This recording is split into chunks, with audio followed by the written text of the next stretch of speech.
자, 6페이지 5번을 보겠습니다. 과세 표준의 표시 방법에 따른 부분이라고 되어 있죠? 그럼 보겠습니다. 이건 이런 거죠. 과세 표준에다가 세율을 곱하면 산출세액이 나온다. 뭐 이런 거. 지금 이건 5번은 이 얘기잖아요. 얘가 무엇으로 표시가 되느냐에 따라 이렇게 되어 있죠. 무엇으로 표시가 되느냐에 따라 두 개로 나온다. 하나는 종가세, 그죠? 이게 있고, 하나는 종양세. 뭐 이런. 얘네들은 뭐 따로 물어볼 일도 없고, 만약에 물어봐도 틀릴 일도 없습니다. 그냥 있는 그대로 가시면 되니까. 그죠? 이것만 보는 거지, 이거. 자, 다음 중 과세 표준이 가액 금액으로 화폐 단위로 표시가 되는 걸 뭐라고 한다? 그렇죠. 이건 그냥 딱 보면 감만 잡으면 되는 거지. 이거 뭐 눈 감고 외울 것도 없습니다. 그죠? 눈 감고 외우면 졸리기만 하지, 뭐, 그죠? 눈 뜨면 생각 안 납니다. 그죠? 얘는 금액 아닌 건 다보다 종량 그러시면 됩니다. 간단한 얘기죠. 우리가 이거 왜 등록세 가지고 예를 들었었잖아요. 등록세가 만약에 내가 1억을 융자 받으면 저당권 설정할 때 1억에 0.2% 이렇게 한다 했잖아요. 그죠? 그래서 얘가 20만 원 이렇게 나오면 이런 식으로 계산하는데 이걸 우리가 과표 그러고 요거를 세율 그러고 요거를 산출세액이라고 한다 했잖아요. 그럼 얘가 과표가 뭘로 표시가 됐어요? 금액으로. 이걸 뭐 종가세금입니다. 자, 이 빚을 갚으면 어떻게 한다 했어요? 빚을 갚으면 말소등기를 한다고 했죠? 그럼 어떻게 한다? 등록세 또 내야 되죠? 그때는 어떻게 한다? 1억 원짜리 저당권이 한 건이 설정되어 있는 거죠. 그럼 여기다가 건당 6,000원 해가지고 여기다 6,000원 이렇게 나온다. 그런 얘기를 했죠. 그래서 얘가 과표, 얘가 세율, 요것이 산출세액이네요. 얘는 뭐라 그래요? 종양세 그런다고. 그게 간단한 얘기죠. 자, 세율도 그러면 얘가 표시가 이렇게 되죠. 얘는 비율로 표시가 되고 요게 지금 세율이잖아요. 얘는. 그죠? 그러니까 세율도 어떻게 한다 했어요? 세율이 얘는 뭐다? 비율로 표시가 되는 세율이다. 그래서 정률 세율 그럽니다. 똑같이 가는 거죠. 율, 이것만 기억하시면 돼요. 얘는 세율이 화폐 단위로 표시가 되는 세율에서 정액 세율 그럽니다. 그래서 액, 그죠? 가액 그런 뜻이다. 그냥 이렇게 가면 돼요. 그래서 이거는 뭐 외우지 말고 그냥 이것만 보고 아, 이게 이런 거구나 하고 넘어가면 됩니다. 그럼 특별하게 틀릴 일이 없어요. 이것들은. 그죠? 그래서 여기가 그 종량세의 대표적인 게 지금 말씀드린 등록세가 있는 거죠. 그죠? 그리고 뭐 지역자원시설세 이런 것도 있습니다. 지역자원시설세. 이거는 이제 그런 거라 했죠. 여기는 여러 개가 있어요. 여기. 그죠? 그럼 예를 들면 뭐 당진에 화력발전소가 있는데 그 화력발전소를 지었으니까 그 환경 개선 목적으로 전기 1kW당 이런 식 뭐 돈을 내라. 그러면 킬로당 얼마 이렇게 되는 거고 또 생수공장 만들면 물 퍼가니까 수질관리 명목으로 물 1리터당 얼마 이런 식으로 세금을 내는 거죠. 그럼 리터당 얼마, 킬로와트당 얼마 이런 식으로 부과되는 걸 우리가 종량세 그러고 주민세 같은 게 있습니다. 제3분 주민세 그래가지고 사업장 갖고 계신 분이 낸다고 했죠. 제곱미터당 얼마씩 이렇게 돼 있고 인치세, 문서 한 건당 얼마 이런 식으로 갑니다. 그래서 이런 것들이 대표적이다. 근데 개념만 이해하시면 된다. 종가세가 뭐냐, 종량세가 뭐냐 그러면 이런 거다라고 감을 잡을 수 있으면 됩니다.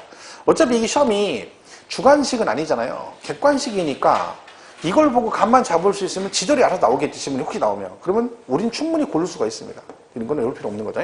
자, 그리고 세율 지금 말씀드렸죠. 얘는 이렇게 하면 비율로 세율이 표시가 되고 과표가 종량세일 때는 세율은 정액세율, 그죠? 금액으로 표시가 된다. 이렇게 되죠. 이걸 뭐라고 한다고요?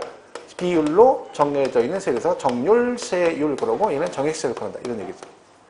이게 나올 수밖에 없는 게 얘가 세액이라고 했잖아요. 세액. 그러니까 이건 항상 금액으로 나와야 되잖아요. 그죠? 두 개 곱해서 항상 금액이 나오려면 어떻게 한다고요? 둘 중에 하나는 금액이 반드시 있어야 된다. 근데 과표가 종가세면 얘가 금액이니까 세율은 비율로 표시가 되는데 요거는 과세 표준 자체가 금액이 아니니까 뭐가? 세율이 금액으로 표시될 수밖에 없는 거죠. 그래서 우리가 종가, 종량, 정률, 정액세 이렇게 돼 있다. 그렇게 보시면 되죠. 그 다음에 또 이런 것도 있죠. 비례 세율이 있고 누진세율이 있습니다. 얘는 뭐랑 관련되냐면 얘랑 관련된 거죠. 과세 표준. 과표가 커지면 세율도 같이 증가되는 걸 둘 중에 뭐라고 한다? 둘 중에 뭐? 누진세율, 누진세율. 그죠? 그리고 항상 일정한 걸 비례세율 그럽니다.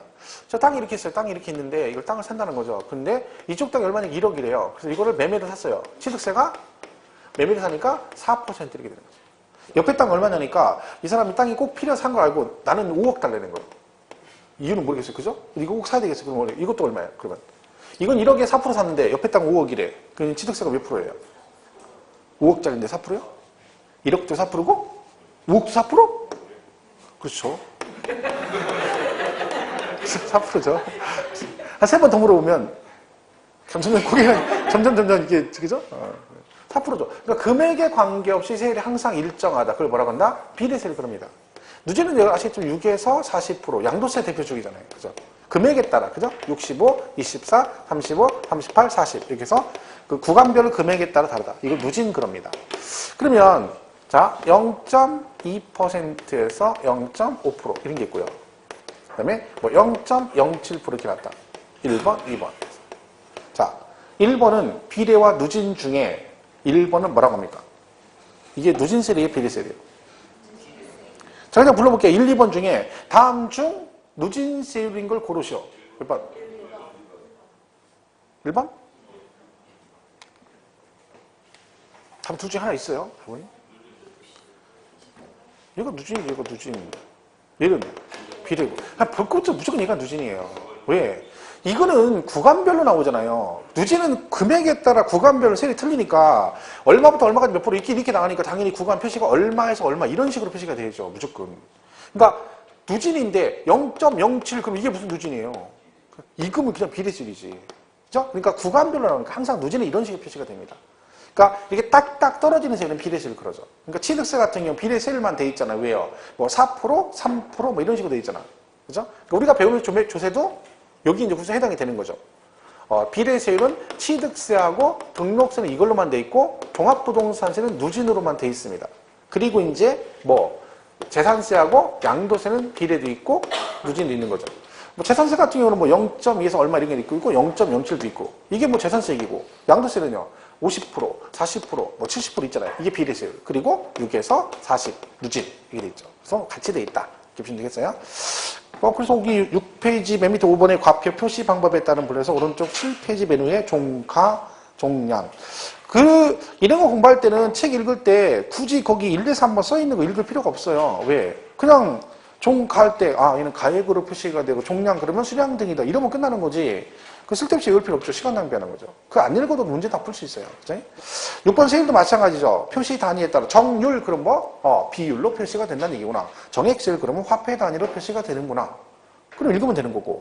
과표 크기 변화 유무에 따라서 비례와 누진으로 돼 있다.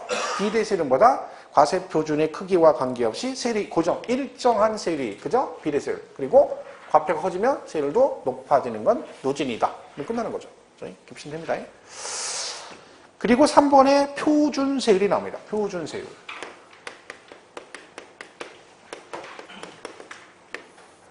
자, 얘는 이제 지방세에서 일반적으로 적용하는 세율이에요. 지방세에는. 근데 이 표준세율 특징이 뭐다?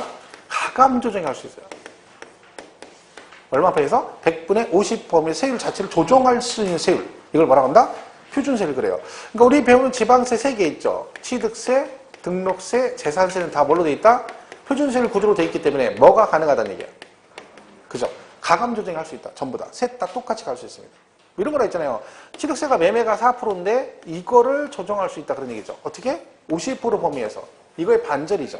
가감. 가하면 6%고 감하면 2%잖아요. 그죠? 이 범위 안에서 조례로 정하면 된다. 그러니까 조례가 뭔지 아시죠? 뭐 그거예요. 알고 있는 거. 그죠? 그러면 이제 강원도 같은 경우 어떻게 하면 돼요? 강원도 의회에서 우리는 취득세를 5%를 하자. 이런 식으로 써 있다는 거죠. 우리는 3%만 걷자. 이런 식으로 간다는 거죠. 이게 가능하다는 거예요. 만약에 이게 조례로 정해지면 이 건물을 사잖아요. 그럼 남들은 다른 데는 다 4%만 내면 되는데 강원도는 몇 프로? 5%를 내야 되고 이렇게 바뀌면 3%만 내면 된다. 이게 가능하다는 얘기지. 실제는 안 합니다. 실제로는 이건 하잖아요. 이거 5% 올려버리면 강원도 물건 누가 사겠어요? 세금 가뜩이 나오고 그래서 많다고 생각하는데. 그죠? 그리고 낮추면 강원도 재정이 악화되니까 안 하는 거죠. 가능은 하지만 안 합니다. 셋 다 가능해. 근데 특징이 있어요. 요거는 뭐라고 잘 나온다? 말 그대로 요 표준세율 자체만 가감 조정이 돼요. 근데 뭐는 안 돼? 중과세율은 안 돼요. 이건 안 된다. 이게 시험에 가끔 묻어 나와요. 취득세는 표준세율과 중과세율에 대해서 가감할 수 있다고. 대충 읽고 맞았다 그러면 안 되고 그 다음에 여기는 부동산 등기 하나요. 부동산 등기에 하나요. 가감 조정할 수 이렇게 나와요. 부동산 등기 하나요. 그러니까 이런 뭐는 안 된다는 거. 자동차 사시면 등록하잖아요. 그럼 걔는 가감 조정이 된다 안 된다? 안 된다. 왜? 걔는 부동산이 아니잖아요. 그죠? 그리고 여기는 이 말 잘 나오죠? 그 가감 조정한 세율은 당해년도에 하나요. 적용할 수 있다. 어떤 분이 그러면 왜 하필 얘만 이게 있니? 이것만 유일하게 가감 조정한 역사가 재산세만 딱 한 번 있어요. 한 번도 한 적이 없는데 재산세만 딱 한 번, 노무현 대통령 때 강남 3구에서 딱 한 번 그 강남 3구 구청장들이 3명이 개겨가지고 얘들이 가감 조정이 낮춘 적이 있어요. 역대 한 번도 없었던 일이에요. 그때 처음이자 마지막이죠. 그래가지고 얘는 뭐야? 그 해만 적용할 수 있다. 왜? 한 번 적용해가지고 값을 개정해가지고 조례로 야 이거를 앞으로 10년간 이렇게 해버리면 10년 동안은 못 건들잖아요. 왜? 권한이 시군구에 있기 때문에 중앙정부에서 타치를 못하니까 이거를 이렇게 해버린 거예요. 당해년도에. 그리고 지문도 바꿨어요. 어떻게? 얘는 뭐라고 하나? 천재지변 등 불가피한 경우만 가감 조정할 수 있다는 단서조항이 재산세도 있어요. 왜? 이걸 그때 당시 왜 했어, 걔들이? 지들이 왜 그걸 강남선거에서 그렇게 했어요? 나중에 선거할 때 자기 구청장 또 되려고 그렇게 한 거예요. 야, 봐라. 전국 아무도 안 했는데 나만 니네들 위해서 세금 낮춰주려고 이렇게 했다라고 티내려고 한 거죠, 티내려고. 이게 그래서 한 거지. 걔들이 구청장에 무슨 국민을 위해서 그냥 말 다 되는 소리예요. 정치가들이 국민을 위해서 정치하는 누가 있습니까? 다 그냥 그때 와가지고. 난 TV 볼 때마다 지들이 왜 가서 그 시장에 가가지고 할머니 손잡고 지랄해. 나 그것만 볼 때마다 저 가식적인 것들 말이야. 지가 언제 가서 그렇게 하겠어요? 어린 택돔들이죠. 맨날 가가지고 이들 왜 하나 몰라. 나 그런 것 좀 안 했으면 좋겠어. 아니면 지가 국회의원 할 때 계속 평상시도 가서 좀 이렇게 하든가. 한 번 안 가잖아요. 그러다가 꼭 선거 때 되면 가가지고 마치 막 지가 무슨 적인 것처럼 노인정 가서 막 절에 쌓고 말 대두도 않는 소리가 안 돼가지고. 그 가식적인 모습들. 근데 중요한 건 국민들이 그걸 보고 또 걔를 찍는다는 거야. 나는 그게 제일 가식스러워. 그죠? 그래서 생각해 봐봐요. 가가지고 막 할머니들 평상시 같으면 쳐다도 안 볼 거예요. 안 보던데 가가지고 괜히 막 얼마나 손 잡으면서 그러겠어. 속으로는. 아 이러면 샀겠지. 무슨 속으로는 에이 이러면 샀겠지. 이게 가식적이어가지고. 근데 그거 못하면 정치는 못하는 거예요. 정치가 연기를 진짜 잘하는 거야. 표정관리, 포커페이스잖아. 속에 불을 끄는데 막 속으로 미스, 스마일 해가면서 막 이러는 거지. 우린 정치는 못하, 그래서 못해, 정치를. 우린 얼굴 드러나. 싫어, 그러면 싫어. 그 싫은데 막 좋은 척 못해, 이렇게 안 돼. 왜요? 얼굴은 근데 얼굴이 안 돼. 이게 표정이 벌써 굳어가지고 이게 안 된다니까. 그죠? 우린 그 정치는 안 될 것 같아. 그죠? 있는 그대로, 익명 그대로 해야 되는 거지. 그죠? 그래서 이게 이런 얘기입니다. 그래서 이거 특징적인 거다. 이렇게 보시면 되죠. 다 100분의 50 가감할 수 있다. 8페이지에 나옵니다. 그 8페이지 넘어가면 그 메뉴에 취득세하고 가로 안에 뭐라고 돼 있어요?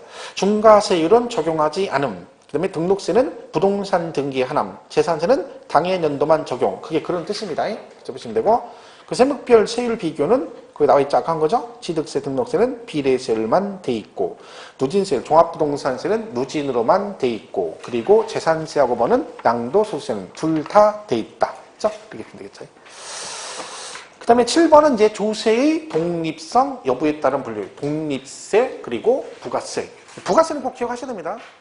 시험에 나온 적이 있고. 독립세, 부가세.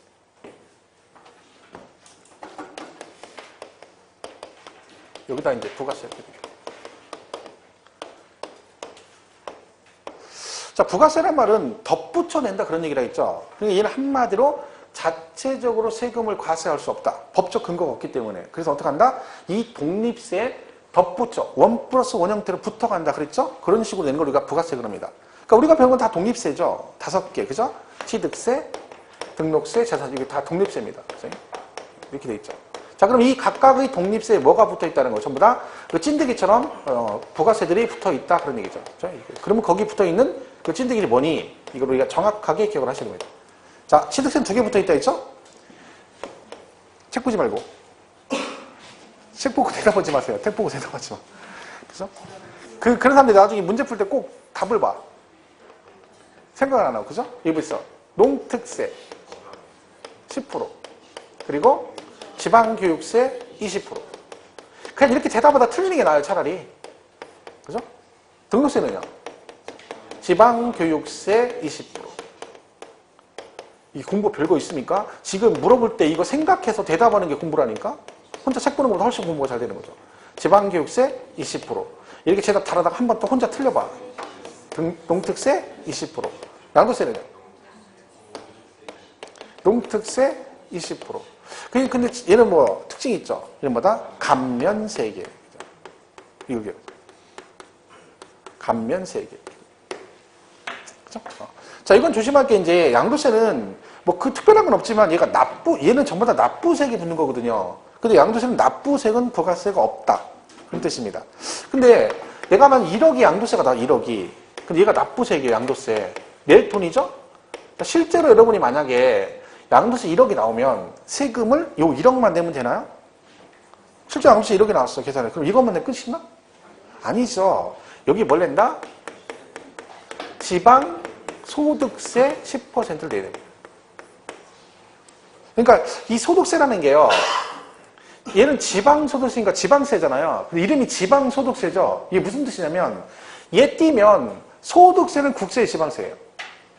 국세예요. 그죠? 그러니까 얘는 뭐다? 국세인 소득세를 낼 때 뭐요? 그거에 10%를 추가로 내는 거죠.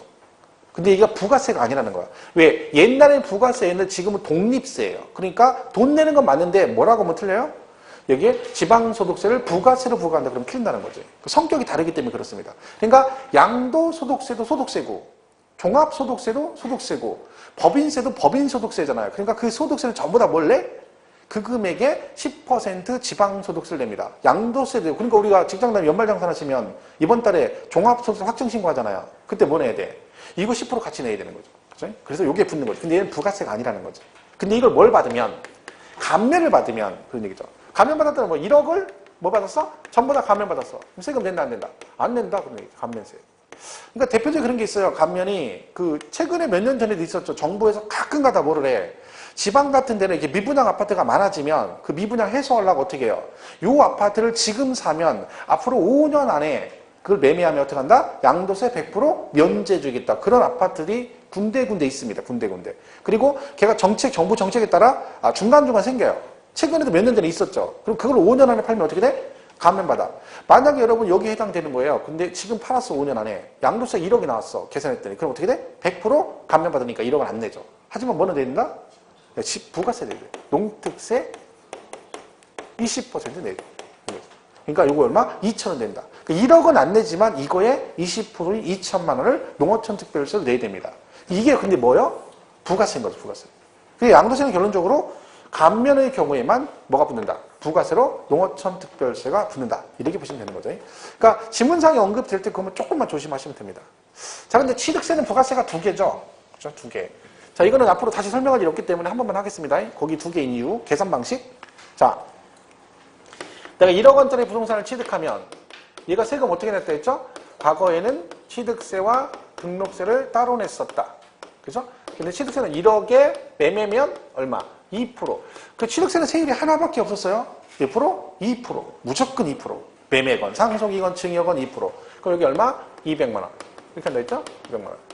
그리고 등기할 때 등록세 따로 할 때 얘도 매매는 2%. 그래서 얘도 얼마? 200만 원. 이렇게 냈었다는 얘기죠. 그죠? 거기다 뭐 냈어요? 부가세. 어떻게? 여기에 농특세 10%. 자, 이 농어촌 특별세가 원래 어디 붙은 거예요? 취득세 붙은 거고요. 등록세는 뭐가 붙었다고요? 지방교육세 20% 이렇게 붙은 거예요. 그 세금 이렇게 낸 거지, 이렇게 원래. 그럼 얘는 얼마예요? 이렇게 곱하면 얘가 20이고 요거는요 40인 거죠. 그래서 이 취득세는 취득세 200 내고 부가세 포함해서 220 내고 등기할 때 등록세 200에다가 부가세 포함해서 240을 내고 등기를 했었다는 거지. 근데 이게 어떻게 했다고요? 따로따로 이제 말고 한꺼번에 이렇게 2개 통폐합이 됐다. 그래서 뭘로? 취득세 이렇게 합해줬다는 얘기죠. 그래서 어떻게 됐어요? 1억에 어떻게 해서 4% 이렇게 내요. 그래서 400 이렇게 바뀌었다는 거죠. 근데 이게 특징이 뭐라겠어요? 개정되기 전과 후 세율은 같다 틀리다. 같다. 똑같아야 돼요. 각각 내 등을 한꺼번에 내는 것뿐이다. 그럼 여기다 부가세 내야 되죠. 자, 농특세 10% 여기다가 지방교육세 20% 이러면 안 된다는 거지. 왜요? 이게 산출세금 맞는데 이거에 10% 그러면 40만 원이고요. 요거 20%는 80이잖아요. 얼마 냈어요? 20? 40을 냈었잖아요. 지금도 얼마가 나와야 돼? 농특세는 20이 나와야 되고 지방교육세 40만 원만 나와야 됩니다. 여기다 하면 안 되는 거지. 왜? 얘는 이 두 개를 합한 금액이잖아요. 근데 원래 어떻게 구했어요? 농특세는 원래 취득세 세율 곱해서 나온 금액이 10%고 얘는 원래 등록세 세율만 곱해서 나온 금액이 20%를 냈잖아요. 그러니까 방식을 어떻게 하라는 거예요? 이네 두 개는 개정되기 전하고 똑같은 방식으로 구해야 된다 그런 얘기입니다. 그래서 농어촌 특별세는 어떻게 구한다? 1억에 얘가 어디 붙은 거라고요? 취득세 붙은 거죠. 그러니까 세율을 뭘 곱해? 개정되기 전에 취득세 세율만 곱하라는 거야. 그럼 개정 전 취득세율은 딱 하나밖에 없었다고. 몇 프로? 2%. 그냥 무조건 2%예요, 2%. 그래서 이렇게 가는 거죠. 그래서 200. 그죠? 여기다가 어떻게? 농특세 10% 이렇게 하라는 얘기죠. 그럼 얼마 나와? 20 나오잖아. 똑같아졌죠. 이 얘기죠. 지방교육세 어떻게 보라는 거야? 지방교육세도 1억에 등록세 세율만 곱하라는 얘기죠. 자, 이거 어떻게 한다? 여기다가 표준세율에서 1000분의 20을 빼라. 자, 그러면 얘가 뭐예요? 얘가 과거에 취득세와 등록세를 합한 현재 세율이죠. 여기서 뭘 빼주면 등록세가 나는다? 과거 취득세를 빼주면 된다 그런 얘기죠. 그럼 과거 취득세가 몇 프로였다고요? 2%. 그러니까 이게 지금 현재 표준세율이죠. 여기서 취득세 2% 빼주면 얘도 2%죠. 그죠? 얘도 1이니까 얘도 200이잖아. 그럼 여기다가 지방교육세 20% 이렇게 고라는 얘기죠. 그럼 얼마예요? 40 이렇게 되는 거죠. 그러니까 농특세는 무조건 2%를 곱해서 나온 금액의 10%, 지방교육세는 표준세율에서 1000분의 20을 뺀 세율을 적용해서 나온 금액의 20%로 구해라. 그래서 그 식이 이제 그 계산 방식이 말이 나오는 게 그 말이죠. 자, 한번 다시 해보겠습니다. 그래서 만약에 얘가 이렇게 돼 있다. 이렇게 돼. 자, 얘가 증여를 받았다. 만약에 증여. 1억짜리 증여 받았어. 취득세는 어떻게 돼요? 세율이. 증여 받으면 3.5%죠. 3.5%. 이런 게 있어요? 이런 게 있나? 그런 표정 지으면 안 돼요. 있어. 350만 원. 농특세는 어떻게 구해요? 2% 무조건 2%라니까 얘는. 왜? 얘는 취득세는 매매 상속 증여 안 가리고 세율이 하나밖에 없었다니까요. 무조건 2%라니까. 그러면 여기 200이 똑같이 가는 거예요. 그냥 200. 여기다가 농특세 10%에서 얼마? 20만 원. 얘는 똑같죠. 그죠? 20 이렇게 돼 있어요. 자, 얘는 이제 어떻게 돼요? 얘가 3.5%잖아요. 거기서 취득세 2% 빼주면 얘는 1.5%가 되는 거죠. 이해 가시죠? 그럼 얘는 150이잖아요. 1억에 150. 요거에 지방교육세 20% 이렇게 가는 거지. 그럼 얼마야? 30이다. 30. 이렇게 구하라는 거죠. 그래서 농어촌 특별세는 어떻게 구해라? 2%, 100분의 2%를 곱해서 나온 금액의 10% 구하고, 지방교육세는 무조건 표준세율에서 1000분의 20을 표준세율의 1000분의 20을 뺀 세율을 적용해서 나온 금액의 20% 이렇게 구하라. 그런 뜻입니다. 해서 이렇게 되는 거죠. 그럼 결론적으로 여기에 350이고 농특세 20이고 여기에 지방교육세 30만 원입니다. 그래서 토탈 결론 취득세는 얼마다? 취득세는 얼마다? 취득세는 350이에요. 취득세는 400g 안 되고. 얘는 부가세. 얘는 농특세. 써있잖아. 얘는 지방교육세. 여기는 취득세. 얘가 취득세. 이게 또 문제가 뭐냐면 이렇게 풀어놓고 답을 틀린다니까요. 왜? 취득세 구하라 했더니 다 구한 다음에 막 400. 굉장히 뿌듯해하는 거죠. 400. 이게 없어야 되는데 지문 봤더니 한 3번쯤에 1번도 아니고 3번쯤에 400 있으면 되게 안정감 생기죠. 1번에 400 있으면 약간 불안하지. 너무 빨리 나와가지고. 3번쯤에 있으면 딱 맞아. 400에다가 3번에 400 있어. 오, 맞았어. 이렇게 돼. 얘는 취득세. 취득세 및 부가세 합계 그러면 400. 그죠? 농어촌 특별세금 20. 지방교육세금 30. 취득세는 350. 취득세 및 부가세 합계액은 400. 이렇게 하는 거죠. 그러니까 이건 구분되어 있는데 용어를 잘 보여야 돼. 자기 마음대로 막 대충 풀면 안 돼요. 얘는 이런 형태 문제가 나왔을 때 있잖아요. 계산 문제, 실제로 계산 문제로. 근데 그때 당시 등록세는 이렇게 물어봤는데 자기들 마음대로 막 부가세 붙여가지고 다 계산했어. 그럼 다 틀렸죠, 그거. 그죠? 그럼 안 됩니다. 자, 이게 이제 그런 얘기예요. 이거는 제가 그 교재 보면 그 뒤에 막 이렇게 나오잖아요. 뭐 얼마로 곱해서 그거 설명하려고 한번 마지막 한 거지. 이 계산 자체 너무 연연할 필요는 없습니다. 그러니까 여기다 꽂혀가지고 막 이거 계산하려고도 막 머리 복잡하게 하지 말고. 그죠? 웬만하면 찍기로 했으니까 계산 문제는 복잡하니까. 신경 쓰지 마세요. 얼른 지워야지, 이것도. 하지 말라고 얘기하면 또 이상하게 또 그거 더 하더라고. 참 청개구리 심보예요. 희한하더라고. 그러니까 수업시에 졸지 마라고 얘기하면 안 돼. 졸으라고 해요. 졸으라고. 근데 그런 말은 또 잘 들어. 또 졸으라고 또 졸아요.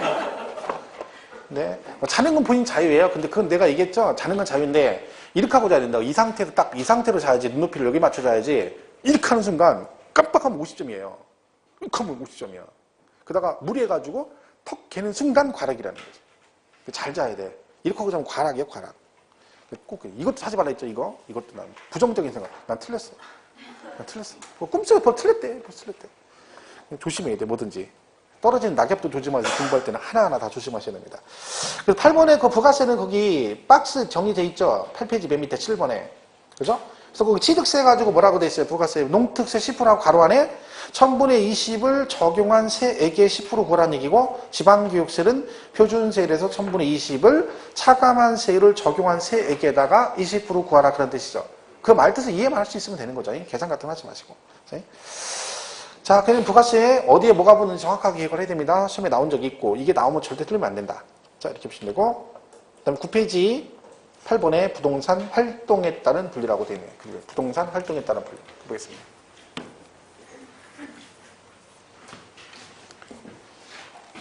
자, 거기 보면 지금 거기 박스 보면 취득과정, 보유과정, 양도과정이라고 되어 있잖아요. 자, 이건 뭐라겠어요?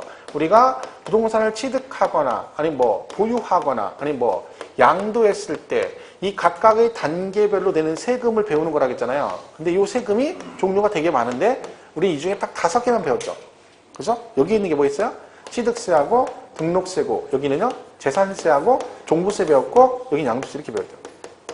근데 이거는 말씀드렸죠. 이것만 있는 거 아니다. 그죠? 여기 종류가 많고 여기도 많고 여기도 많은데 이걸 일일이 외울 수는 없다.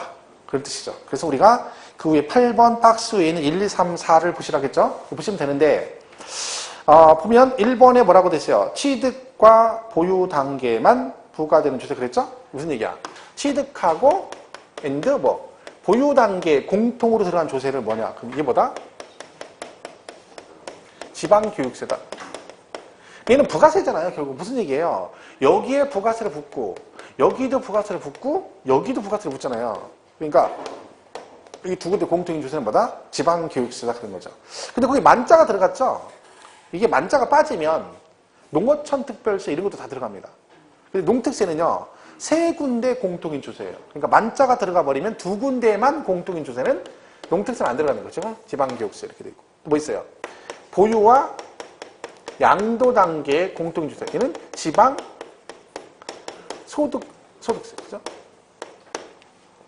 아까 양도세에 부가세는 아니지만 뭐 낸다 했어요? 지방소득세 낸다고 했잖아요. 자, 그리고 만약에 여러분이 상가를 임대사업을 하고 계세요. 그래서 소득이 발생했어. 그럼 세금 내셔야 되죠. 그럼 뭔 세금을 내나요? 만약에 내가 상가 임대에서 임대소득이 1년에 5천만 원 발생한다. 그럼 세금 내셔야 되거든. 그때 내는 세금이 뭘까요? 임대소득세 내죠. 근데 그걸 부동산 임대소득 이렇게 내진 않죠. 뭘래요? 상가 임대 안 했는데 지금 얘기하니까 짜증나는 거죠, 지금. 종합소득세를 냅니다, 종합소득세. 종합소득세. 이게 제가 말했죠. 이 소득세는 8가지 소득이 있다. 세금을 낸 소득은. 근데 그 중에 6개 소득은 종합해서 종합소득세가 나오고 나머지 2개가 뭐라겠어요? 퇴직소득세하고 양도소득세입니다. 이렇게 구분이 돼요, 3개로. 그럼 이게 2배사 근영기 그래서 여기에 뭐 기타 여러분 근로소득이라든가 아니면 뭐 임대소득 이런 거 다 포함해서 한꺼번에 묶어서 뭐가 나와? 종합소득세가 나오는 거죠. 그러니까 우리가 소득은 한 사람한테 몰빵하면 안 좋은 거예요. 남편이 직장 다니는 소득이 있는데 상가를 또 하나 샀는데 그 남편 앞으로 샀어. 그러면 소득이 남편에 집중이 돼버리면 과세 표준이 커져서 누진돼서 세금이 많이 나옵니다. 그러니까 가능하면 소득은 분산을 시키는 게 좋아요. 어제 어떤 분이 본인이 남편이 직장을 다니시는 연봉이 꽤 되시더라고. 얘기는 안 하는데. 근데 이번에 뭐 상가주택 하나 산대요. 상가 건물을. 근데 뭐 15억이래. 15억. 근데 이분이 고민하는 게 그거죠. 어디서 들은 얘기 들으셨는데 이제 이걸 하게 되면 소득이 세금이 많이 나온다 이거야. 그래서 고민한다고 왔어요. 그래서 내가 그러면 이거를 어떻게 하면 세금을 덜 내냐고. 뭐 어떻게 해요? 어떻게 하면 돼? 방법 없어요. 세금 내긴 내야 돼. 그나마 하나는 뭐야? 이거를 부인 앞으로 하는 거죠. 이 상가를. 남편 앞으로 하려고 한대요. 남편이 직장에서 연봉이 꽤 되는 거예요. 그러면 얘까지 해버리면 세금 왕창 나오죠. 그럼 어떻게 해야 돼? 부인 앞으로 하는 거 부인 앞으로. 그럼 소득이 분산되잖아요. 왜? 합산 안 하니까. 그럼 누지니까 세금이 낮아지죠. 그럼 덜 내지. 그때 또 어디서 들은 얘기 있어가지고. 그렇게 하면 건강보험료가 많이 나. 내가 그래서 아니 그러면 그렇게 따지면 세금 이거 내고 저거 내고 그거 걱정되면 사실 마셔야지. 이게 지금 월세로 월 나오는 돈이 얼마가 있는데 그럼 재산세가 또 많이 나. 아니 그러니까 그 세금 걱정하시면 사지 마시라고. 아니 재산세 내고 뭐 내고 해도 그래도 남는 게 있으니까 사는 거 아니냐. 근데 세금 걱정하고 하면 뭐 이걸 어떻게 사시냐고. 근데 계속 그 얘기하시는 거예요. 뭐 이게 얘기하면 이게 나온다고. 이게 얘기하면 이거. 알아는 다 보신 거야. 방법 없어 이거는. 그렇게 좀 하지 마야 돼. 그냥 해야죠 그래도. 근데 15억이나 된대. 근데 월세가 별로 안 나오더라고 생각보다. 15억인데 한 달에 600만 원 나오면 여러분 다 하겠어요? 저 같으면 안 합니다. 15억 투자해서 월세 600 받는 건 저는 안 해요. 저 같으면. 왜냐면 그게 또 막 차라리 그냥 상가 하나만 딸랑해서 나오면 괜찮은데 여러 개인데 세입자가 있잖아요. 골치 아파요 그거. 근데 그거 10억 투자해서 6억이면 600이면 다른 걸 하지. 땅을 사지. 그 땅을 사다 묻어놓지. 저기 군산 선여도에 땅 사는데 어떤 분이 그러대. 찜질방 갔더니 그 아저씨가 자기 친구가 3년 전인가 4년 전에 그 군산 선여도에 땅을 샀대요. 사자기 때 평당 10만 원 할 때. 그 지금 근데 그분 얘기야.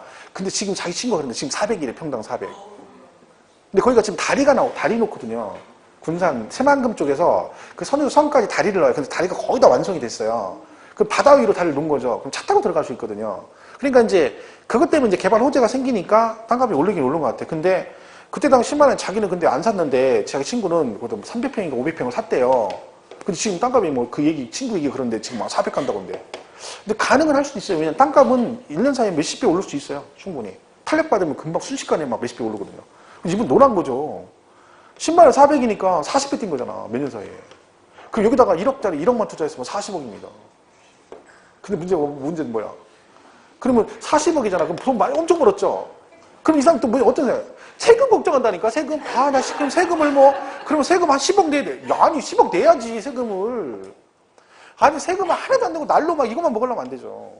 세금은 내야 됩니다. 내면서 해야지.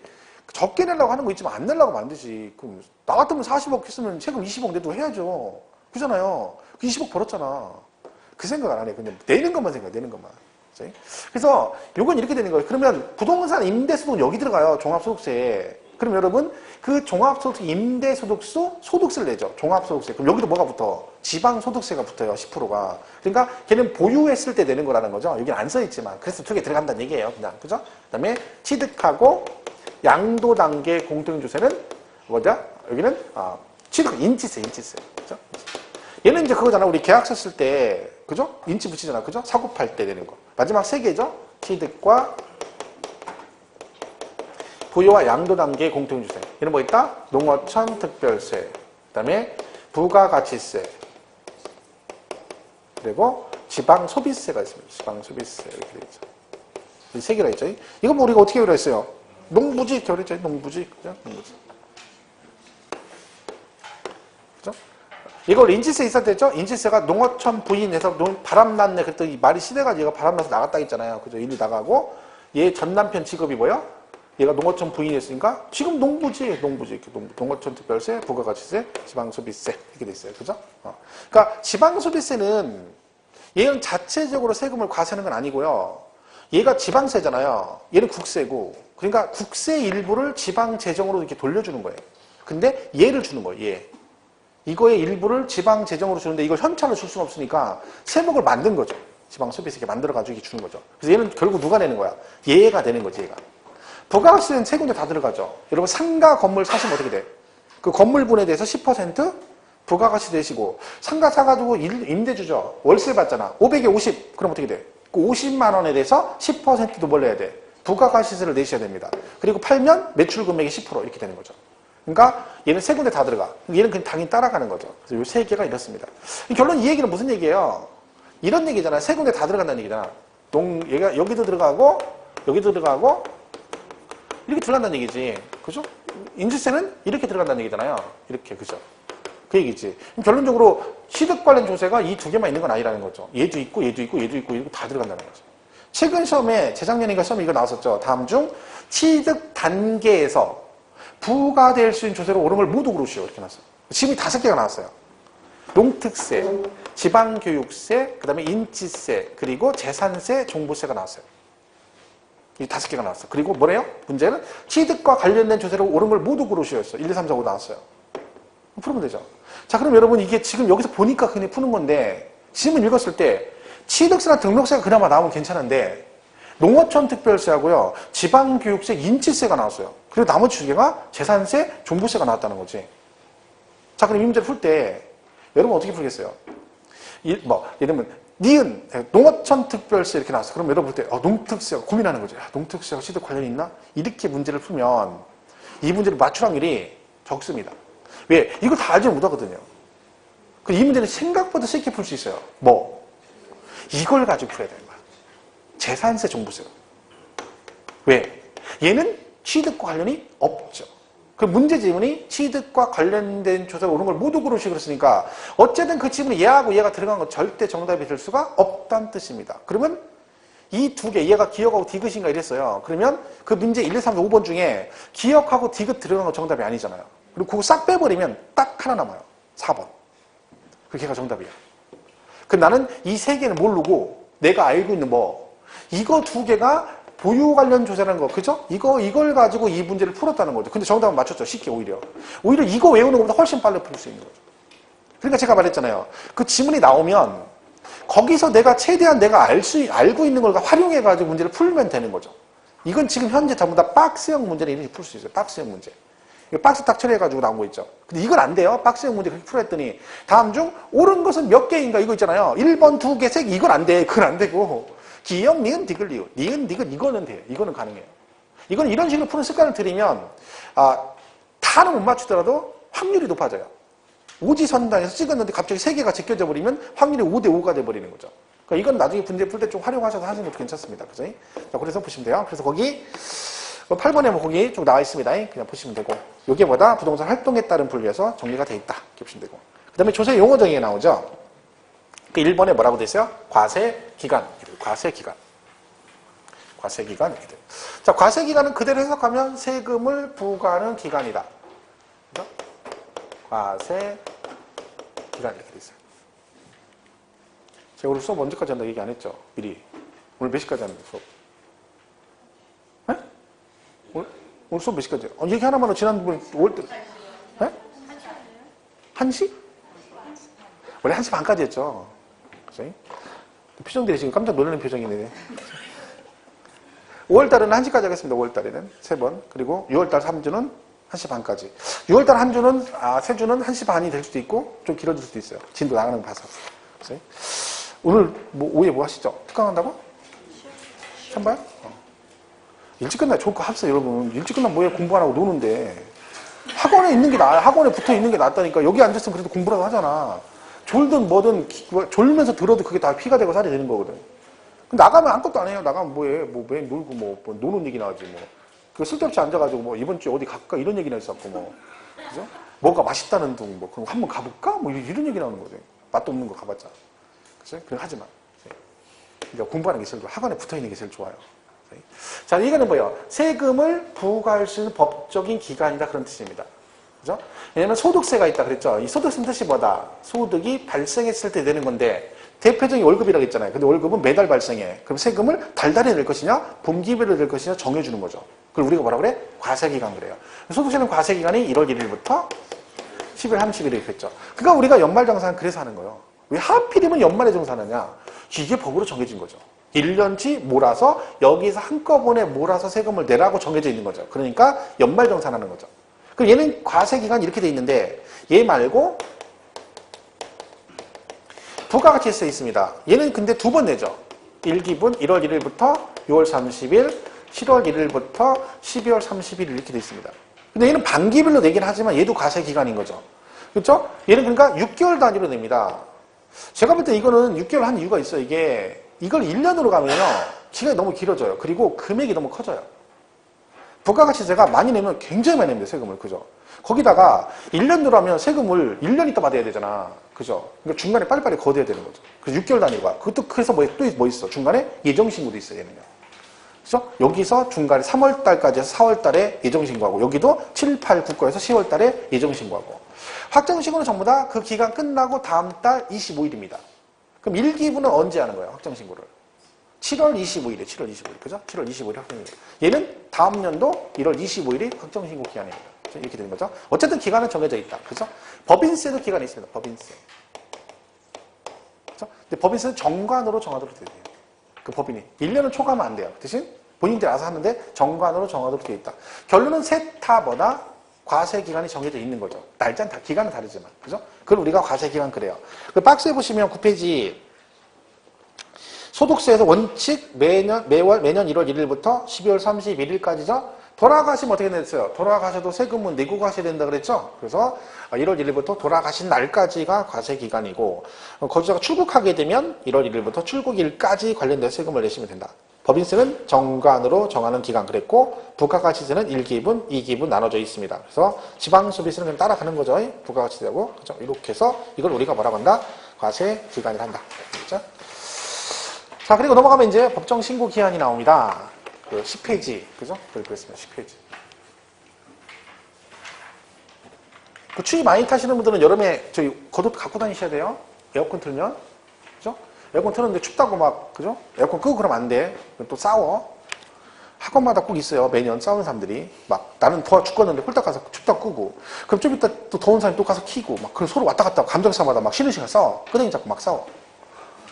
네가 나, 네가 먼저 나, 네가 나 서로 안 나. 막 머리 다 뽑힐 때까지. 그러지 마. 감정상해가지고. 누가 봐도 이거는 추운 사람이, 추위를 타는 사람이 양보를 해야 된다 그랬죠. 왜? 더운 사람한테 네가 벗어 그러면 안 된다니까. 벗는 것도 한계가 있어, 한계가. 어디까지 벗으라는 거야. 그 중요한 건 한계치에 가도 더워. 중요한 거. 그러니까 뭐예요? 추운 사람이, 추위 타는 사람이 겉옷을 입어야 됩니다. 그리고 특징이 뭐냐면 추위 타는 사람이 꼭 에어컨 바람 나온 직선 거기 딱 거기 그 지역에 딱 거기 골목에 딱 서가지고 춥다고 그래. 자리를 옮겨, 자리를 바람 좀 덜 나오는 대로. 죽어도 안 옮겨? 그리고 춥대, 계속 춥대는겨. 이러면 어떡하냐. 그 싸운다니까, 학원마다. 그러니까 하지 마세요. 어쩔 수 없어. 아, 벗는 것도 어떻게, 뭐가 돼야 벗지. 제가 옷을 집에 있는데 옷이 있는데 와이셔츠가 반팔이 생각보다 굉장히 많은 거예요. 반팔 입으려고 보니까 난방이. 근데 안 입은 난방이 그렇게 많아요. 자세는 다 나와. 근데 왜 안 입었냐. 아, 이게 째가지고 못 입은 거예요, 그동안. 이걸 입으면 이 막 단추가 터지려고 그래. 그래서 제가 이제 못 입는다고 했더니 와이프가 이제 옷을 못 사준다는 거예요. 너무 많아가지고. 네가 맞추래. 옷에다 내 몸을. 아, 그래가지고 이게 지금 제일 풍덩한 거 입고 온 거야. 얘는 그래 단추가 없잖아요. 이게 터지진 않잖아요. 그 입고 왔다니까. 그 요새 밥도 최근부터 계속 쫓겨 먹기 시작한다니까. 지금 생으로 막 지금 굶고 있다니까. 자, 그럼 맨날 껄핏 하면 그 쫄티 옛날에 4년 전에 사는 쫄티 있거든요. 그거 맨날 껄핏 하면 잊을만 하면 끝나서 이거 언제 입을 거야. 샀겠대. 오래돼서 삭을 거래. 안 입어서. 입을 때 되면 삭아서 터질 거래. 그리고 용문신 있거든요. 용 그림 딱 있거든요. 자수로 든 거예요. 되게 비싼 옷이에요, 그게. 사람들이 한 번도 못 입었어요. 한 번 입었어, 사왔을 때. 사서 집에서 한 번 딱 입고 바로 벗어났어요. 4년 됐어, 4년. 올해는 꼭 입어야 되는데, 뭐, 불가능하죠. 자, 10페이지 보겠습니다. 법정신고기야. 내가 여기까지 배 왕자까지 생겨서 봐. 그럼 골치 아프지. 가뜩이 우리 와이프가 그런데, 그죠? 자, 10페이지. 자, 법정신고기한은 뭐예요? 우리가 취득세 같은 경우는 신고납부를 하게 돼 있고, 재산세는 보통 징수하잖아요. 그리고 중요한 것보다 언제까지 신고하고 언제까지 세금을 낼 것이나 기간을 정해줘야 되는 거죠. 그래서 그 법정신고한 기한인데, 자, 일단은요, 취득세는 신고납부죠. 언제까지 하게 돼 있어요? 취득일로부터 며칠? 60일 안에 하게 돼 있습니다. 예외가 하나 있어. 누군 예외다? 상속은 예외입니다. 걔는 언제야? 상속은 상속 개시일이 속한 달의 말일부터 6개월. 외국에 있으면 9개월 그래요. 자, 뭐 다 아는 얘기인데, 자, 상속받으면 세금을 상속세를 내죠. 그죠? 증여받으면 증여세 낸다고 했죠? 자, 그리고 뭐도 내야 된다 했어요? 상속받으면 취득세 내셔야 되고, 증여받으면 취득세를 냅니다. 그죠? 이렇게 돼 있죠. 자, 그러면 이게 이제 보시면, 이걸 아직도 질문하는 분 있어요. 왜 상속이나 증여를 받았는데, 상속세 증여세를 냈는데, 왜 얘는 취득세를 내냐 이렇게 물어보시는데, 자, 얘는 국세니까 상속 받았으니까 상속 내시는 거 맞고, 증여 받았으니까 증여세를 내라고 돼 있죠. 그 얘는 왜 내요? 상속을 받았잖아. 증여를 받았죠. 그럼 본인 앞으로 뭐 해야 돼? 등기를 해야 될 거 아니야, 등기를. 그럼 뭐 내야 돼? 취득 내야죠. 그러니까 내는 거야, 이거를. 나는 내기 싫어. 그럼 등기하지 마. 상속 받아놓고 본인 앞으로 등기 안 하면 돼요. 그럼 취득세 안 내도 돼. 왜? 등기 안 하잖아. 해야 되잖아요. 그러니까 취득세를 내는 거, 이게 둘 다. 근데 기간이, 상속인은 돌아가셨잖아요. 그죠? 그리고 기간을 짧게 가면 안 돼요. 왜? 돌아가셔가지고 상 치르고 뭐 하고, 그 다음에 갑자기 돌아가면 상속 재산 파악도 해야 되니까 기간을 길게 가요. 그래서 몇 개월? 6개월이에요. 언제로부터? 상속 개시일이 속한 달의 말일부터 6개월이에요. 그러니까 상속 개시일은 돌아가신 날을 말하는데, 그날부터 6개월이 아니라 그달 말부터 6개월이죠. 자, 그러면 상속을 받았잖아요. 그럼 취득세 신고하셔야 되죠. 얘도 몇 개월? 얘도 6개월이에요. 왜? 어차피 이것도 취득세도 돌아가신 거잖아요. 그러니까 이것도 재산 파악해야 되고 똑같이 가는 거야. 증여세는 3개월 이내 신고가 들어있어요. 3개월 이내. 왜? 살아계시잖아요. 주시는 분이. 3개월도 긴 거죠. 자, 증여 받았습니다. 등기하셔야 되죠? 취득세 신고 언제까지 해야 돼? 60일이에요. 60일. 왜요? 취득세는 다 60일이야. 뭐 빼고? 상속만 6개월이에요. 그러니까 상속을 제외한 나머지는 무조건 취득세는 며칠 안에? 60일 안에 해야 돼요. 그러니까 증여를 받았을 때 취득세는 60일 안에 해야 되는 거죠. 근데 상속은 둘 다 6개월이에요. 얘하고 엉키면 안 돼요. 어떤 분은 옛날에 시험에 이렇게 나온 적이 있어요. 취득세에서 증여로 취득한 경우는 그 취득일로부터 3개월 이내에 취득세 신고해야 된다. 이렇게 다 있어요. 시험에. 이걸 맞췄다 골랐다니까? 왜? 이걸 고치, 이게 고친 거지. 얘는 근본적으로 다르다니까. 얘는 국세고 얘는 지방세예요. 그죠? 그 구분이 돼야 되는 거야. 아직도 이게 구분 못 해가지고 헤매죠. 구분 돼야 됩니다. 그러니까 무조건 제가 뭐라 그랬어요? 상속이라고 나오면 무조건 기간은 똑같다. 그죠? 자, 지문에 상속 어쩌고 나왔어. 근데 뭐라고 넣어봐? 언제까지. 그죠? 그래서 언제까지 하고 기간을 물어보면 다 뭐다? 상속 개시일이 속한 날에 말부터 6개월, 외국에서 9개월이에요. 무조건 이유 불문하고. 그리고 언제를 기준으로 그러면 일단 기본이 돌아가신 날이에요. 상속 개시일. 이렇게 하면 된다니까. 무슨 말 이해하시죠? 자, 물어보겠습니다. 이런 게 있죠. 이 나이트클럽이에요. 나이트클럽. 그죠? 고급 오락장. 이거 취득을 했어. 그러면 얘는 뭐예요? 사치성 재산이죠. 그럼 취득세 중과세가 돼요? 얼마? 12% 이렇게 되죠. 자, 근데 나는 이 나이트클럽을 사가지고 나이트클럽을 생각이 없는 거예요. 다른 용도로 사용하고 싶은 거지. 근데 무조건 12% 내라 그러면 안 된다고 했잖아요. 그래서 어떤 규정이 있다 했어요. 이걸 취득한 후 며칠 안에 30일 이내에 다른 용도로 쓰거나 용도 변경 공사 착공하면 중과세하지 않는다라는 규정이 있습니다. 됐죠? 자, 그러면 이 나이트클럽을 상속을 받으셨어요. 그럼 언제까지 용도 변경하면 중과세가 안 나요? 그래요. 금방 알려줬잖아. 얘가 뭘 받았다고? 상속을 받았는데 또 뭘 물어봐요? 언제까지 용도 변경 이거 물어보는 거잖아. 상속 얘기 나오고 이거 물어보죠. 그럼 다 똑같다니까. 어떻게? 상속 개시일이 속한 날에 말부터 6개월, 외국에 있으면 9개월 이내 하시면 돼요. 이렇게 하면 돼요. 상속은 다. 그래서 날짜는 똑같습니다. 이렇게 보시면 되죠. 자, 그래서 일단 그 동그라미 1번은 취득세는 취득일로부터 60일 이내. 근데 가로 안에 상속은 국내 주소를 둔 경우 상속 개시일이 속하는 달의 말부터 6개월. 외국에 주소가 있으면 당연히 9개월로 가는 겁니다. 그죠? 그리고 등록세는 등기할 때 내는 거잖아요. 그죠? 그럼 등록세는요, 등기를 하기 전에 낸다 했어요? 하고 나서 낸다 했어? 하기 전에 세금을 내야 등기를 해줘. 그러니까 아무리 늦어도 언제까지는 등기를 해야 된다? 등기 등록하기 전까지는 등록세 신고를 해야 된다. 그래야지 뭘 해준다? 등기를 해준다. 그런 얘기죠. 소득세는 1년치죠? 그리고 다음 연도 5월 달이죠. 5월 30일. 이번 달이 전년도 소득세 확정신고 기한입니다. 그죠?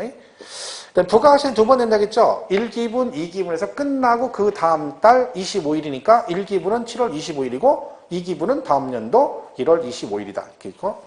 종합부동산세는 당해년도 12월 15일이죠. 근데 납세자가 선택하는 경우 뭘? 신고납부를 선택하는 경우는 그러니까 지금 여기서 신고납부 기한이라고 돼 있잖아요. 근데 이거 조심해야 돼요. 그 질문 잘 이해하셔야 돼요. 이 종부세는 원칙이 이렇게 돼 있죠. 정부 부가가세 그래요. 뭐가 나온다는 거야? 고지서가 나옵니다. 세무서에서. 그죠? 납기가 12월 1일부터 12월 15일이에요. 그죠? 자, 이게 원칙이야. 이 기간 내만 이걸 안 내면 뭐가 나오나요? 가산? 뭐가 나와? 지금 고지서 나왔다니까, 고지서. 가산금이냐, 가산금? 시분 나쁘면 가산 세고. 얘는 지금 고지서가 나왔다니까. 가산금, 가산금. 참. 세법 시험 안 보나요, 모의고사? 언제 봐요? 다음 주에? 오늘 중개사 뽑는다 했죠? 다음 달에 봐? 그죠? 시험 많이 봐야 돼요. 얘는 가상금이 나오죠. 근데 이게 규정이 뭐가 있어요? 예외적으로 신고 납부를 할 수 있다는 규정이 있어요. 근데 이거 조심해야 돼요. 얘는 선택상이에요. 그죠? 이게 뭐라는 게요? 이게 원칙이 아니라 이건 예외 규정이죠. 해도 되고 안 해도 되고 이런 뜻이에요. 이거 개념을 잘 이해하셔야 돼. 자, 근데 중요한 건 고지서가 나오든 아니면 내가 신고납을 선택을 하든 날짜는 똑같아요. 언제? 똑같이 가. 15일까지. 그 날짜가 12월 1일부터 15일이죠. 얘는 16일, 30일이 아니고요. 그죠? 얘 빼고 나머지는 다 중순부터 말일이에요. 자, 시험에 기출문제로 뭐가 나왔었냐면 요 문제가 나와서 이 지문이 법정 신고 기한 납기로 틀린 걸 고르시오 그랬는데 정답이 뭐였냐면요. 2번 해놓고 토지분 재산세 이렇게 났어요. 토지분 재산세 납기. 이게 언제예요? 재산세인데 토지 9월.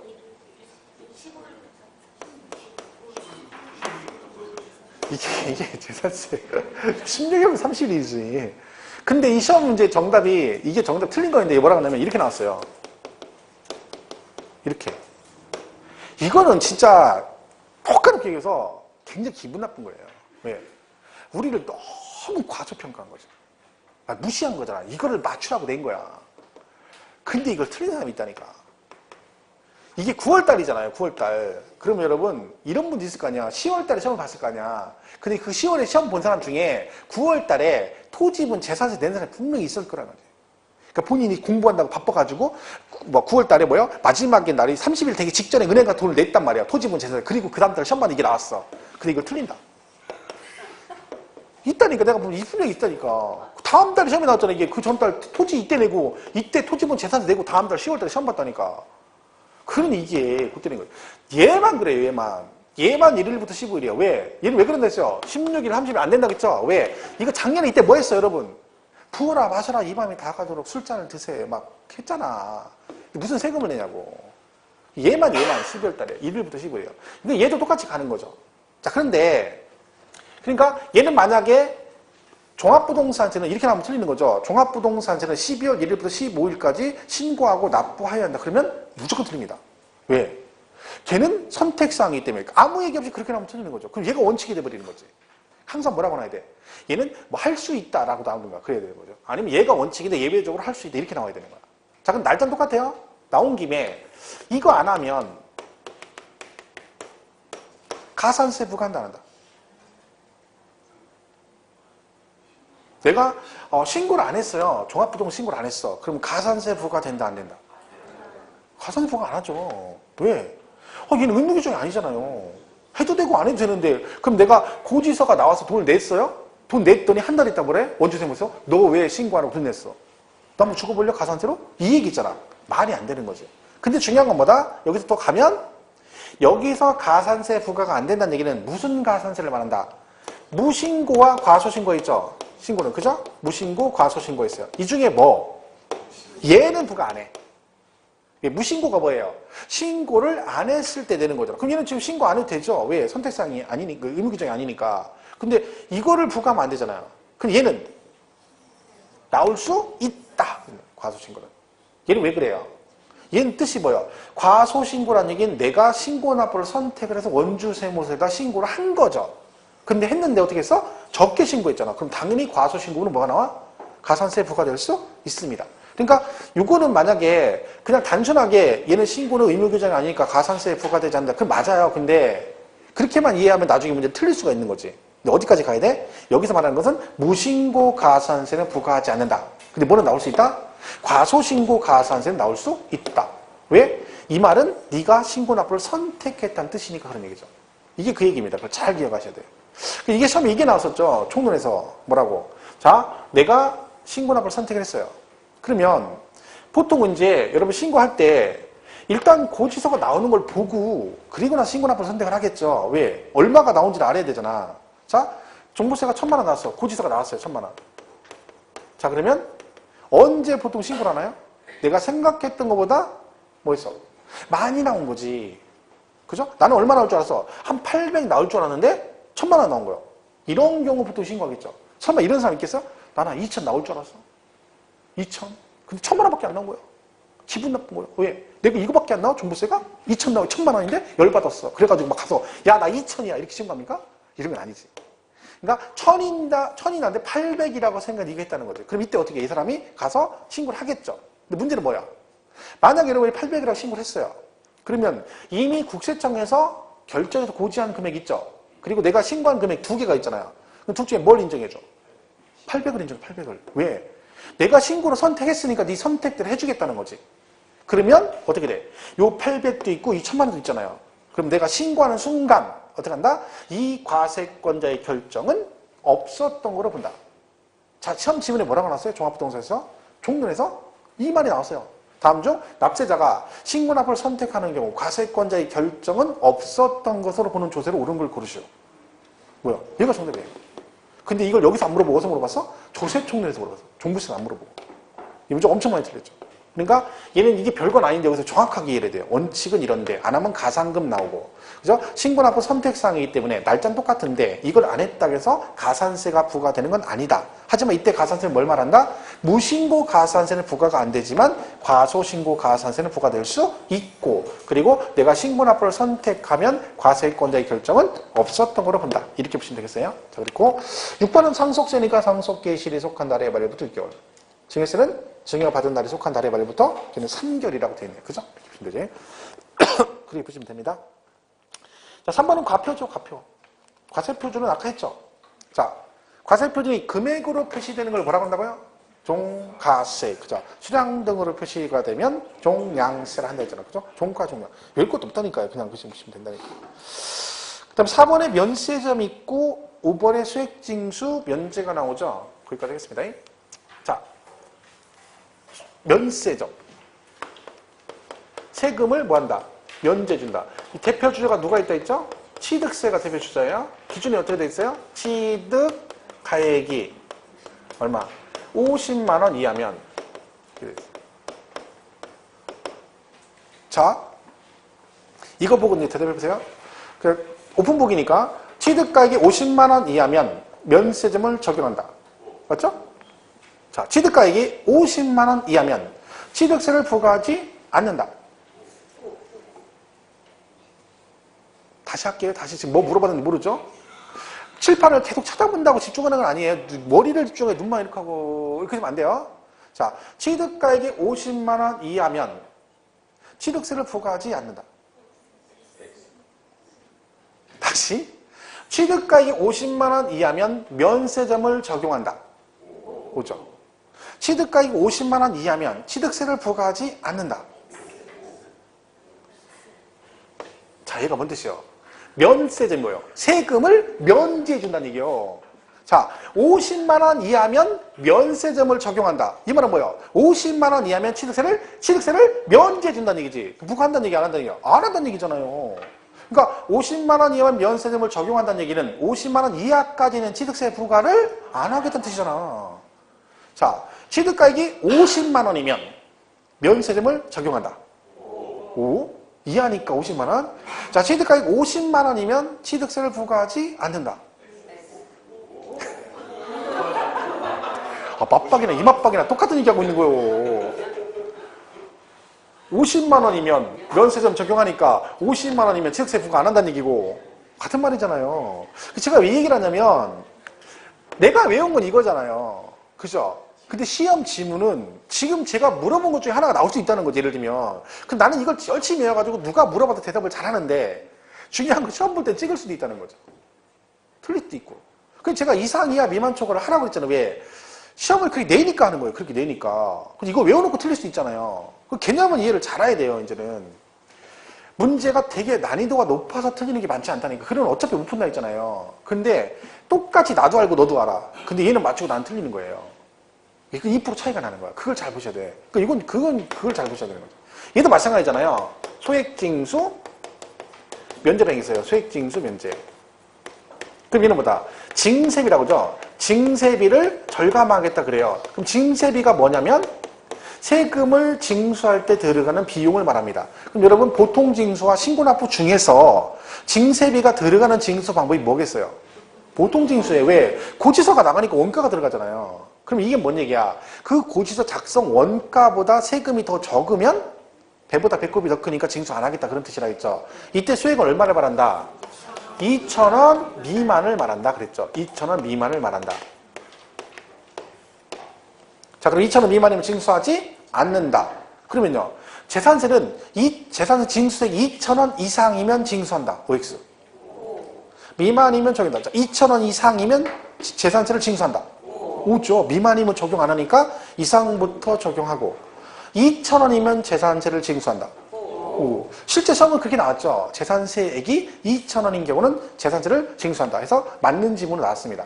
자, 근데 이거는 여기서 미만이면 징수하지 않는다 이렇게 가지 말고 아예 공부할 때 어떻게 했어요? 2,000원이면 징수한다. 여기까지 하고 가셔야 된다 그랬지. 시험에 나왔는데 이거 보고 따져가면서 미만이니까 포함하지 않으니까 2,000원 이런 거 하면 안 된다 그랬잖아요. 시험은 항상 뭐라 그랬어요? 시험 볼 때는 문제 읽고 답을 쓰는 거지 문제 읽고 생각하고 답을 쓰면 떨어져요. 시험은. 시험 보러 가서 생각하면 안 돼요. 생각하는 거 아니에요. 생각은. 그럼 생각 언제? 지금 해. 지금. 지금 다 해놔야 되는 거예요. 이거를 연습을. 그래서 그대로 풀어야 시간이 안 모자라는 거죠. 자, 여기가 지금 보면 이게 취득세 특징이고요. 요거는 재산세 나오는 이거죠. 대표적으로. 그죠? 지방세 중에. 등록세도 이 비슷한 거 있죠. 등록세는. 뭐 있어요? 6,000원 미만이면 어떡한다? 6,000원을 그세야 된다. 이렇게 징수 안 하는 게 아니라 오히려 6,000원을 내린다. 이 차이가 있는 거죠. 각각 있어요. 얘는 면세점 있고 얘는 수액진수 면제가 있고 등록세는 최저세 그래가지고 6,000원 미만이면 오히려 6,000원을 내라. 이렇게 돼 있습니다. 교재 있는 거 그냥 보시면 돼요. 자, 거기 4번, 5번 읽어보시면 되겠죠? 자, 여기까지 하고 쉬었다가 11페이지 6번.